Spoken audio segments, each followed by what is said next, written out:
Les Camerounais ont bu l'année passée, chiffre de brasserie, 600 millions de litres de bière. L'équivalent d'un fleuve, c'est-à-dire le Wouri, du début jusqu'à la fin. Est-ce que vous savez que le Cameroun est le premier consommateur de vin Bordeaux en Afrique? Est-ce que vous savez que le Cameroun est le premier consommateur de champagne? La question c'est, est-ce qu'on peut développer un pays avec des sources?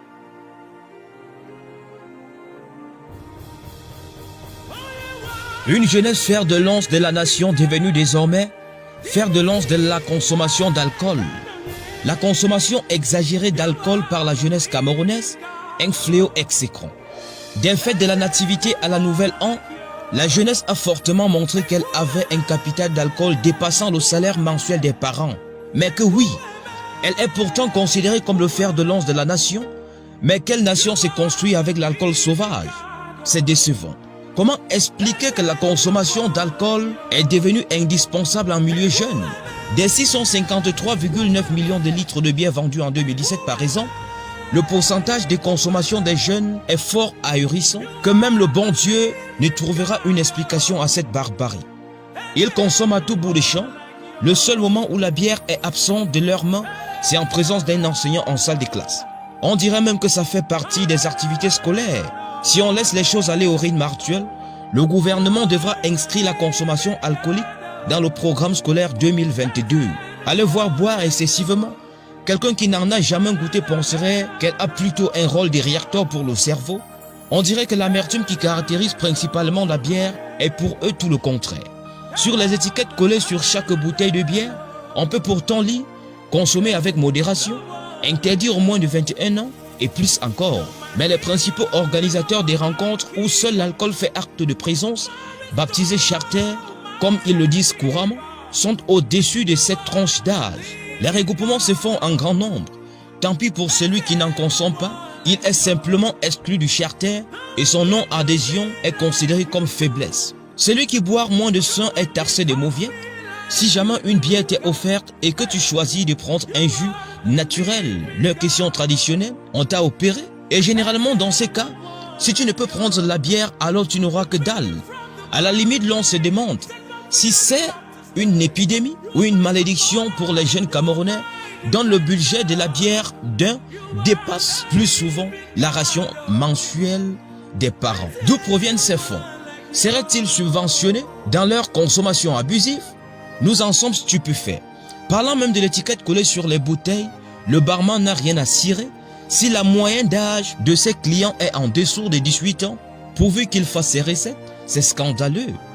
Comment faire confiance à une jeunesse qu'on retrouve chaque week-end dans les rigoles, pas par accident mais sous l'effet de l'alcool? Sont-ils conscients du fait qu'un alcoolique donne plus tard naissance à un enfant taré? Ils boivent, saoulent, bonjour la barba, bonjour le vandalisme, et après, les chaises et tables des bars sont leur lit et les bâches le toit de leur maison familiale en attendant le lendemain pour gérer le retour des bagarres. Qui leur donne cette liberté de consommation? On a bien envie de dire que les parents n'ont pas assez d'autorité pour interdire aux enfants de boire abusivement, ou encore que ça échappe à leur vigilance, ce qui traduit l'irresponsabilité et l'échec à leur éducation, qui est le devoir non négociable des parents. Mais quand on se rend compte que même les fabricants et revendeurs décorent bien souvent publiquement les meilleurs consommateurs, qui ont soit gagné une promo sur la capsule ou répondu bonnement à une question sans s'assurer de l'âge qu'ils ont, on s'interroge si l'action des parents suffit. Tout ce que l'on peut dire, sans se tromper, est que ça va au-delà. Hélas, le mal est très profond. De toute notre existence, nous n'avons jamais vu ni entendu le témoignage de quelqu'un qui a vu un jeune puni par l'autorité pour consommation abusive d'alcool. Si oui, des cas très rares et isolés. De même, personne ne peut faire le témoignage d'un gérant de buvette ou de snack qui a refusé de décapsuler la bière à un jeune parce qu'il n'a pas d'âge requis pour en consommer. Pire encore, parce qu'il a trop bu, pourvu qu'il paye pour lui quoi dedans même. Cette période festive, nous faisions ces constats malheureux. Pour les jeunes Camerounais, tout tourne autour de l'alcool. Ils développent de plus en plus de la dépendance. Si l'argent manque, la solution semble se trouver dans le vol, le cambriolage, agression. Les petits vendeurs à la sauvette sont taxés Des petits gangs sont formés dans les quartiers pour collecter les fonds des charters. Attention, attention. Pour une consommation parfaite et digne, il faut, à côté des dizaines de bouteilles de bière, des paquets de cigarettes, de la chicha et des whisky, envoyer la fumée plein le ciel en faisant des selfies. Tel est le scénario parfait et de rêve de nos jeunes frères, pourvu qu'on ait l'appellation président. Le pétrolier, oui, je suis le pétrolier. C'est pathétique.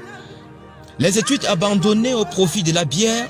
D'ailleurs, c'est parfois l'argent de la pension qui constitue l'oseille pour payer les factures. Ce qui surprend véritablement est qu'ils ne le font pas dans l'ombre. C'est sous le regard encourageant de nos dirigeants et de nos forces de maintien. Tout compte fait, deux choses retiennent notre attention. Aucune action officielle pour stopper ce fléau qui gangrène la jeunesse de notre pays. Le silence complice de ceux qui ont le pouvoir d'agir. Ceci étant, si les détenteurs du pouvoir d'action ne peuvent mener aucune action pour stopper ce mal qui cancérise la société, si la consommation abusive d'alcool par les jeunes est digne d'une médaille, pourquoi ne pas l'enseigner, la professionnaliser, voire faire une fédération officielle afin de faire des compétitions? C'est l'absurdité et la dépravation caractérisée. Où va une jeunesse sans repère? À quoi s'attendre d'elle? Aurait-on indiqué à cette jeunesse que tout est perdu et reste désormais qu'à boire? Aurait-on dit à cette jeunesse que la réussite est boostée par l'alcool? Pourquoi s'offrir une bière n'est aussi pas difficile comme s'offrir une carte d'identité nationale? Pourquoi n'interdit-on pas à cette jeunesse la consommation d'alcool abusif fermement, en postant même les forces de maintien de l'ordre comme devant le domicile d'un leader politique de notre pays constaté tout récemment? Pourquoi servir une bière à cette jeunesse n'est aussi pas difficile comme passer un concours d'État sans avoir un parent? L'herbe sèche, les fleurs fanent, mais la parole de Dieu demeure éternelle. Allons seulement. Roosevelt Meka, Josué Ansi.